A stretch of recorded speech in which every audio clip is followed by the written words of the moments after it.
Hey guys, how's it going out there? You are now rolling with the D, literally your show on wheels.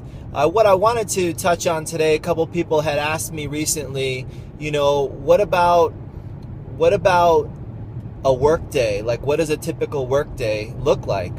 And I said, well, it all depends. I mean, as an entrepreneur, I'm on the road a lot. Obviously, I'm recording these videos while I'm on the road, but also running the different businesses. I mean, that keeps me on my toes, and it always has a lot of variety to it.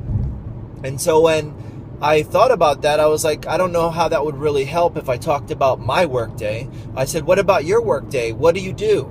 And I started to get some feedback from a couple people that I was talking to, and it seemed like their work day was pretty typical, a lot of routine. And the one caveat, or the one kind of, I guess you could say, thing that I'd like to see implemented in your schedule is variety. Now, if you go to the same office from 9 to 5 every day, it's going to be kind of tricky. I mean, you're not going to go to a new office unless you change jobs. But what could you do to create variety? Where could you go? Could you take a different route to work? That might be an idea. Could you maybe move around in the office a little bit more? You're not a tree, so you can move. Maybe you can move around. Maybe you can change things up just enough to give yourself some variety.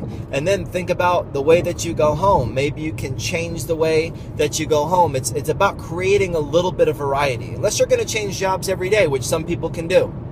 But if that's not what you can do, you got to create variety. I think that's the best way to keep your work days interesting. You know, some people are like, well, my work is so boring. My work is so boring. Well, you can change your work. You chose that work. The work didn't choose you, so make it less boring. Add some variety.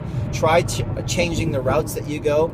Try going to lunch, maybe somewhere different. Going to lunch with someone different. These are just some ideas to change variety. Let me know if any of these help you out. And of course, leave some comments. If there's anything that you want to hear, then any ideas or topics you want me to speak to, please leave them in the comments below. Share this channel with your friends and family. And until next time, you've been Rolling with the D. I look forward to talking to you guys real soon.